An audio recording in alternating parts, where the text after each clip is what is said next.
Well, I was looking at the weather forecast, and today is supposed to be the only sunny day of the week. It's supposed to be raining the rest. So I'm not even going to get started on the outdoor addition that I had planned. Instead, today I think I'm going to take the opportunity to build a porch swing. I've built around 7 before in the past for friends and family, but I still don't have one of my own. So today, I think I'm going to build myself one. I'm making my swing out of cedar, so the first step was to sand all the boards, which is everybody's favorite step, right? Now, since I make a few of these a year, I've made myself some wooden templates. However, if you go to my blog, I do have some paper templates available for download. I took the templates and traced out as many pieces of each design that I needed. To make cutting them up a little easier, I first chopped them into pieces using the miter saw, then went over to the bandsaw and finished cutting them out. Now, I've made 7 of these in the past before I got my bandsaw, so if you don't have one, know that you can use a jigsaw. You just got to take a little bit more time. For the rectangle pieces, like the cup holder and the footer, I used my table saw. And then I grabbed one piece from each design and shaped it to my liking on the belt sander. I use this piece as a template so that I can use a flush trim bit to make all the other pieces identical to it. This is especially important for the backs and the bottoms.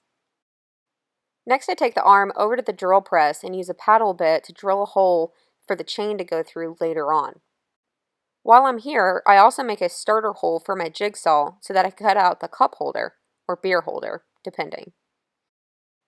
With all of the pieces done, I now come through with a router and a round over bit and just soften up all the edges. To start joining things together, I grab the footer and the vertical arm support and use the drill press to drill 2 holes. To avoid alignment issues later, after I drill the first hole, I put in a bolt. Then I go ahead and drill the second. Then I can hammer down the carriage bolts and attach it permanently with a washer and a nylon nut. Throw in your wrench is optional. And now we have the beginnings of a porch swing. Next, I repeat the process, joining the bottom and the back supports, drilling the first hole, using a bolt to keep the alignment, and then drilling the second. Hammer in the carriage bolts, flat washer, and then nylon nuts. Then I started joining the back supports to the footer. I used a square for the alignment and a countersink bit for a pilot hole. Before attaching the arms, I went ahead and made a hole for a carriage bolt to go. Then I aligned the arms so that the chain hole was right in front of that vertical support, then drilled a hole in the back support and hammered in the carriage bolt.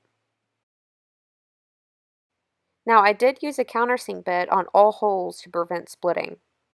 Next I put together the cup holder, put it underneath the arm, and then attached it on the front and the top. I was finally able to move up to a taller work surface and start attaching the other supports.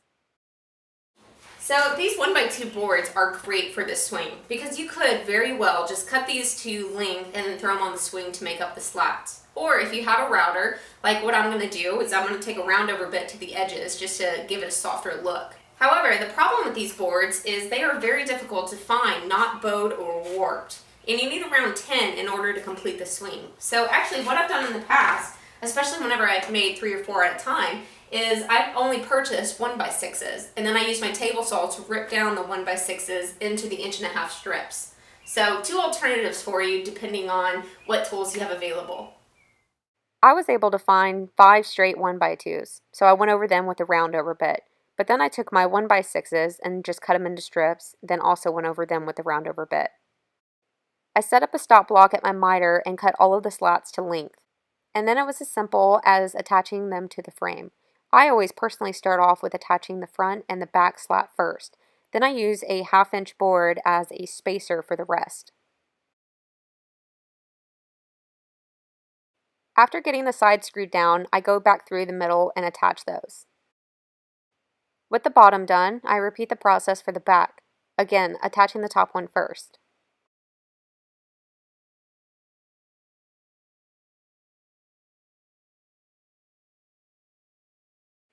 And now we have a porch swing.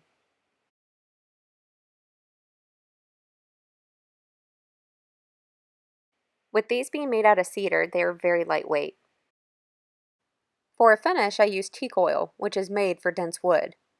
Once it was dry, I started attaching the chain. I tried to use some square nose pliers, but couldn't break them without the help of my husband. So I ended up using some bolt cutters stuck in my vise, and this made it as easy as cutting butter.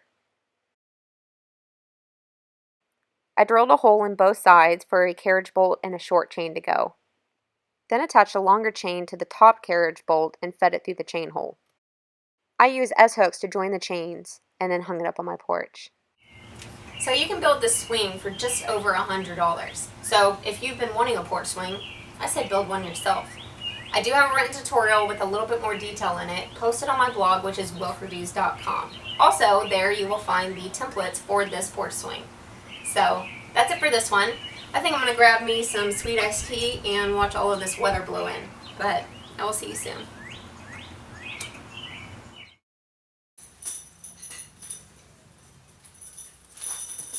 What are you doing?